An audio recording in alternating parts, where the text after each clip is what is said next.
From Storeton to New York. The Empire State, the tallest building in the world for 40 years and arguably one of the most famous buildings in the world. Built in the 1930s, quicker than the new bridge connecting Wallasey and Birkenhead at Alfred Dock.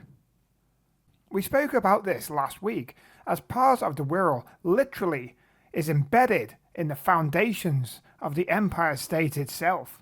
But Storeton Quarry, used by the Romans and reached nearly 200 foot deep at its peak, or dip. Don't forget this is brought to you by the very Wirral channel. But the last wagon was in 1905 and the tramway was then abandoned. In the 1920s, the two disused Storeton quarries were filled with spoil from the first Mersey tunnel. In the 1890s, the quarrying tunnel and the woods grew on top of the covering area with foliage. And Jackie's Wood Quarry was the final quarry to be filled in. This was done with spoil from the Wallasey tunnel. Transported down the Storeton Light Railway, of which we have covered before, down Quarry Avenue, which was a railway, and down to the docks at Bromborough Pool, or freighted at Port Sunlight Station. Even though the last wagon was in 1905, many years before the Empire State was built, the stone was at merchants and bought and sold around the world for many years.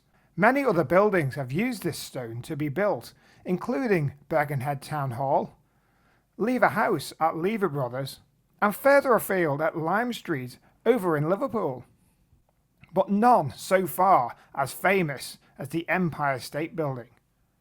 Street view shows part of the Wirral, or Storeton, hidden in plain sight. The Wirral, with Storeton and of course Birkenhead Park, helped shape one of the biggest cities in the world. Now it has been said that this story is myth and legend, but it has all the attributes to be true as well. What do you think? But anyway, in the meantime, start spreading the news. The Wirral, the Wirral.